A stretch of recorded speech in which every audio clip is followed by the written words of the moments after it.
6월 20일 법률방송 러투데이 시작하겠습니다. 첫 소식입니다. 최순실 씨 딸 정유라 씨에 대한 두 번째 구속영장 실질심사가 오늘 서울중앙지법에서 열렸습니다. 엄마가 다 했다. 나는 모른다는 정유라 씨와 정유라는 철부지가 아니라 국정농단의 시작과 끝이라는 검찰. 법원의 판단이 주목됩니다. 석대성 기자입니다. 두 번째 영장 실질 심사를 받기 위해 법원에 들어서는 정유라 씨의 표정은 약간 주눅이 든 듯 보였습니다. 검찰이 새로 추가한 범죄 수익 은닉 혐의에 대해선 아니라고 단호하게 부인했습니다. 범죄 은닉 혐의 인정하십니까? 드릴 말씀 없습니다. 판사님한테 받으라서. 덴마크 구금 당시 제3국인 몰타 시민권 취득 시도에 대해선 말을 아꼈습니다. 제3국 시민권 취득 시도했다는 얘기가 있는데 도주 우려에 대한 입장 한 말씀만 해주시죠. 저는 도주 우려가 없습니다. 제 아들이 지금 들어와 있고 전혀 도주할 생각도 없습니다. 앞서 법원은 지난 2일 정유라 씨에 대한 검찰의 구속영장을 가담 경위와 정도를 이유로 기각한 바 있습니다. 이에 따라 검찰은 그동안 정유라 씨가 자신에 대한 각종 특혜를 알고 있었고 단순 수혜자가 아닌 적극 가담자란 점을 입증하기 위해 총력을 기울여 왔습니다. 검찰은 특히 이번 영장에 새로 추가한 범죄 수익 은닉 혐의에 기대를 걸고 있습니다. 이와 관련 검찰은 이성화 전 KAB 하나은행 본부장으로부터 정 씨도 삼성 측의 지원 사정을 잘 알고 있었다는 진술을 확보한 것으로 전해졌습니다. 이 본부장은 최순실 씨의 독일 재산 동향을 잘 알고 있는 최 씨 측근으로 분류되는 인물입니다.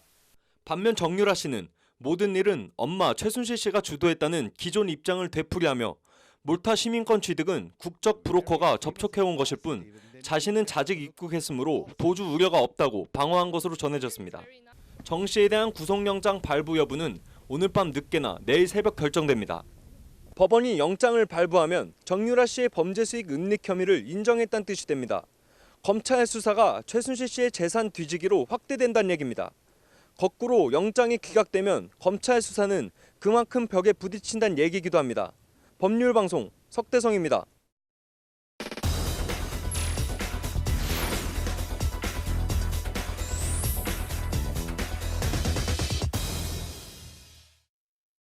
네, 이슈플러스 정유라 씨와 최순실 씨 모녀 얘기 좀 더 해보겠습니다. 김효정 기자 나와 있습니다. 김 기자, 앞서 전해드렸는데 검찰이 정유라 씨에 대해서 범죄 수익 은닉 혐의를 추가해서 구속영장을 다시 청구했잖아요. 범죄 수익 은닉, 그러니까 최 씨 모녀가 불법적으로 빼돌린 돈이 있다는 전제인 거잖아요. 예, 정유라 씨가 삼성에서 제공받은 수십억 원짜리 말 비타나 V 등이 언론에 노출되자 네. 최 씨가 이른바 말 세탁, 즉 예. 다른 말로 바꿔 이를 은닉하려고 했고 정 씨가 그 과정에 적극적으로 개입했다는 건데요. 무슨 뭐 말 한 마리가 수십억 원씩 하나요? 뭐 아무튼 계속 전해주시죠. 네, 이 말 외에도 최순실 씨가 축적한 재산이 220억 원, 네. 고 최태민 목사부터 축적된 최 씨 일가의 전 재산이 2,730억 원에 달하는 것으로 파악한 바 네. 있는데요. 최 씨 일가 전체 재산에 대해선 수사기관 부족 등의 문제로 불법 재산 형성 혐의를 수사하지 못하고 관련 네. 기록을 검찰에 넘긴 상태입니다. 최순실 씨 뭐 공식적으로 밝혀진 재산만 220억 원이면 엄청난데 관련해서 오늘 여야 의원들이 모임을 가졌죠? 네, 더불어민주당 안민석 의원의 주도로 네. 23명의 여야 의원이 국회의원관에서 최순실 재산 몰수 특별법 추진을 위한 여야 의원 모임을 결성했습니다. 네, 민주당부터 국민의당, 바른정당, 자유한국당까지 뭐 말 그대로 초당적 모임인데 최순실 재산몰수 특별법 어떤 내용들이 담겨져 있나요?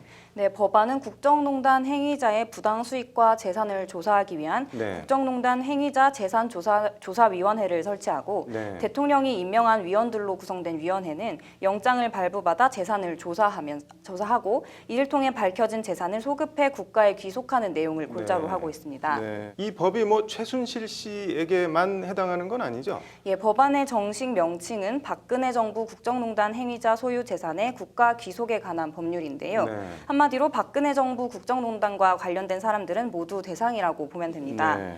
관련해서 안민석 의원은 최 씨 일가가 축적한 재산이 박정희 정권에서 시작됐다고 주장하고 있는데 네. 그 근거로 들고 있는 것이 미국의 프레이저 보고서입니다. 프레이저 보고서요? 뭐 어떤 내용이 있는 건가요? 네, 프레이저 보고서는 1978년 일명 프레이저 위원회로 불리는 미국 하원사나 소위원회가 작성한 보고서인데요. 네. 이 보고서에는 박정희 전 대통령과 측근들이 기업들과 각종 이권 사업을 통해 불법 정치 자금을 모았다고 적시하고 있습니다. 네. 이후 그 자금 관리를 이후락 당시 중앙정보부장과 이른바 영예이던 박근혜 전 대통령이 맡았고 네. 그 돈의 일부가 최태민 일가로 흘러들어갔다는 것이 안민석 의원의 주장입니다. 네. 특히 이 보고서에는 박근혜 당시 영예에 대해서 최순실 씨의 부친이죠. 고 최태민 목사가 박근혜를 정신적으로 또 육체적으로 완벽하게 지배하고 있다고 써 있어 네. 큰 논란과 함께 회자된 바 있습니다. 네.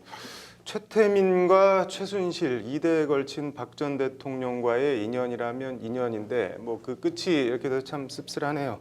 국정농단자 재산몰수 특별법 어떻게 되나 관심 갖고 지켜봐야겠네요. 잘 들었습니다. 네, 이슈플러스 김효정 기자였습니다. 다음 소식입니다.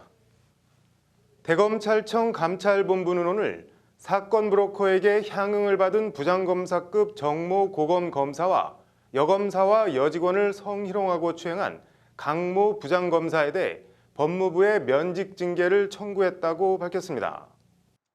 감찰본부에 따르면 정 부장검사는 지난 2014년 5월부터 10월까지 사건 브로커 A씨에게 식사와 술, 골프 등 모두 8차례에 걸쳐 300만 원 상당의 향응을 받고 동료 검사가 수사 중인 사건과 관련해 이 브로커에게 특정 변호사의 선임을 권유한 것으로 조사됐습니다.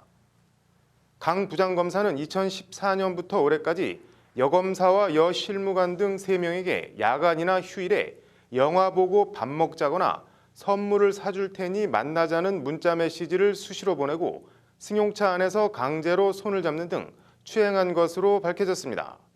감찰본부 관계자는 이들이 검사의 직무 공정성과 품위를 중대하게 훼손했다며 재발 방지를 위한 제도 개선 방안을 마련하겠다고 밝혔습니다.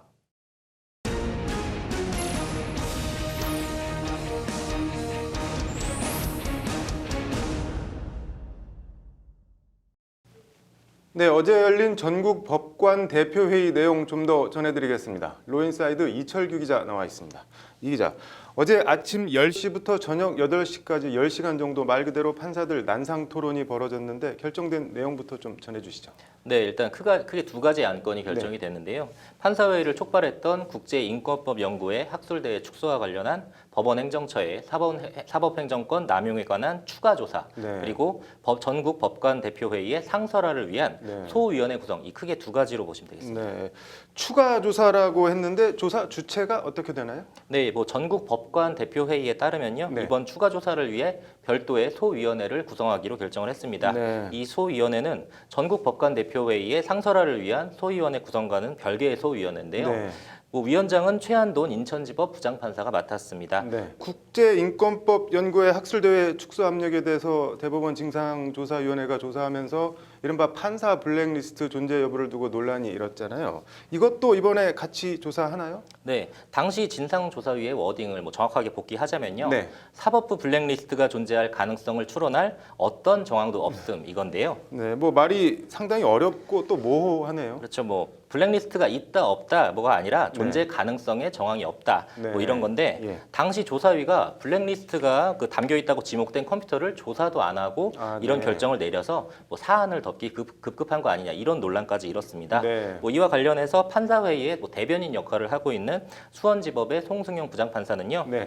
그 법관회의는 사법행정권 남용 행위의 기획과 의사결정 실행에 관여한 이들이 정확히 규명하고 이른바 사법부 블랙리스트 의혹을 해소하기 위해 추가 조사 시행을 결의했다 이렇게 밝혔습니다. 네. 블랙리스트도 한번 제대로 조사하겠다는 겁니다. 네, 정말 판사 블랙리스트가 존재한다면 대법원이나 법원 행정처가 순순히 조사에 응하지 않을 가능성도 있지 않나요? 네, 그래서 어제 그 전국 법관 대표 회의에서는요, 네. 뭐 이런 부분에 대한 안전 장치까지 마련을 네. 해뒀는데요. 추가 조사를 하면서 대법원이나 법원 행정처가 네. 조사에 협조하지 않을 경우 네. 보고서에 이 사안을 아예 명시하도록 했습니다. 네. 뭐 필요한 조사를 못하게 하면 뭐 법원 안팎의 여론이 어떻게 될지 뭐 불보듯 뻔하기 때문에 네. 뭐 대법원이나 법원 행정처도 아마 이번에는 쉽사리 피해갈 수는 없을 것으로 보입니다. 그렇군요. 전국 법관 대표회의 상소라 이거는 대법원장 권한 분산과 맞물리는 문제인 거죠? 네, 그 전국 법관 대표 회의를 아예 상설화해서 네. 여기에 뭐 사법행정의 큰 틀과 세부 사항까지 결정하자 이런 논리인데요. 네. 현재 뭐 예산과 인사, 뭐 조직 등 사법행정의 대부분의 사안은 네. 대법관 회의에서 결정하고 있는데 네. 이것을 뭐 전국 법관 대표 회의로 좀 나눠달라는 겁니다. 네. 말씀하신 대로 뭐 대법원장의 권한 분산과 관련돼 있기 때문에 네. 실행까지는 뭐 법원 조직법까지 개정해야 되는 뭐 넘어야 할 산이 만만치 않은 것으로 보입니다. 그렇군요. 뭐 그야말로 우리나라 사법부의 지각 변동을 가져올 사안인 것 같은데 다음 달 24일이라고 했죠. 저 전국 법관 대표 회의 또 어떤 말들이 나오는지 관심 갖고 지켜보겠습니다. 잘 들었습니다. 네, 러인사이드 이철규 기자였습니다.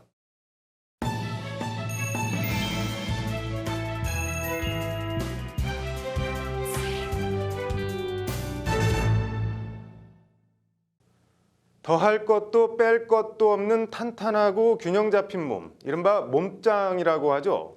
언제부터인지 몸짱 열풍, 헬스 열풍이 분 지도 꽤 오래됐는데 이 몸짱이 되기 위해 약물을 오남용하는 경우도 적지 않다고 합니다. 이른바 스테로이드 약품인데요. 오늘 로투데이 현장 기획은 이 스테로이드 약품 불법 판매 실태와 국민 건강에 직결되는 문제임에도 아무런 조치 없이 손 놓고 있는 우리 보건당국의 복지부동 실태를 전해드립니다. 장한지 기자입니다.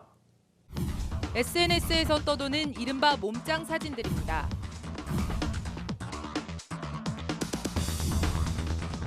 현실에서 저런 몸을 가진 사람이 얼마나 될까 싶지만 남자든 여자든 어느 순간 몸짱이 이른바 로망이 된 지는 오래입니다.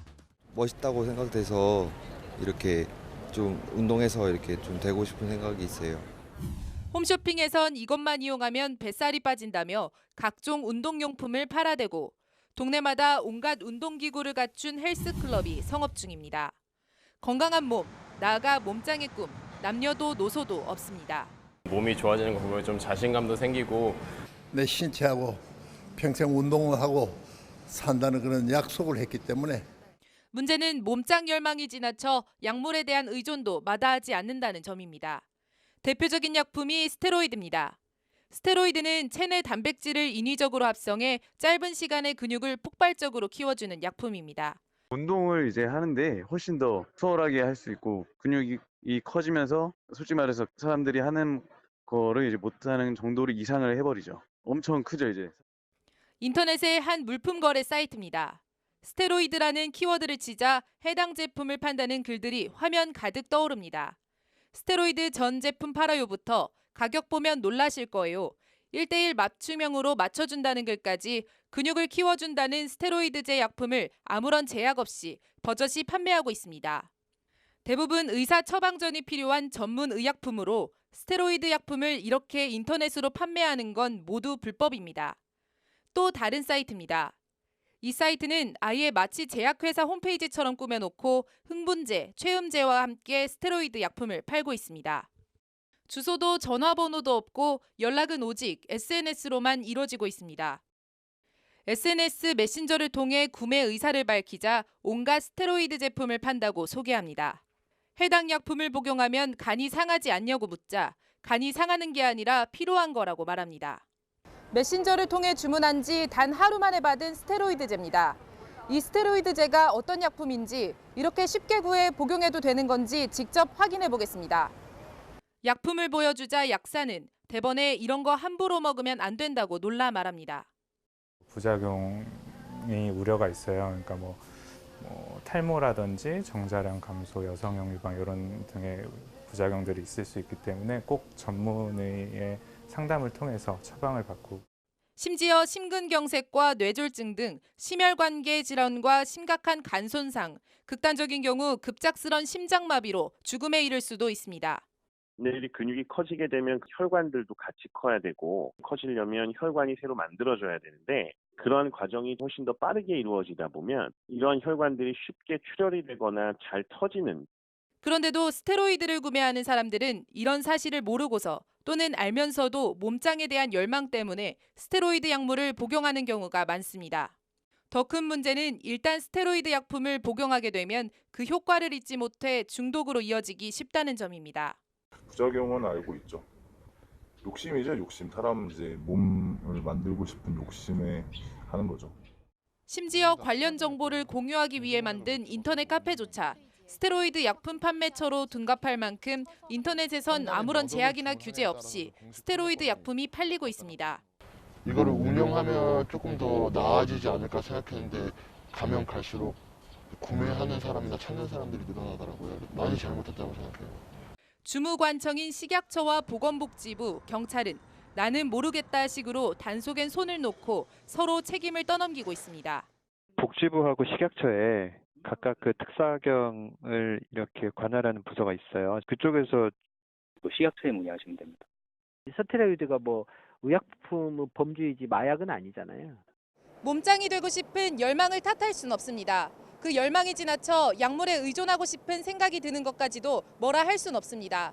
다만 실제 그런 비뚤어진 열망이 현실에서 아무런 제약 없이 불법적으로 이뤄지는 건 전혀 다른 문제입니다. 스테로이드 약품 불법 판매, 아무런 제약이나 규제 없이 팔리는 걸 방치할 거면 뭐하러 의사 처방전이 필요한 전문 의약품으로 정했는지 궁금합니다. 법률방송 장한지입니다. 네, 6월 20일 법률방송 로투데이 마치겠습니다. 시청해 주셔서 감사합니다.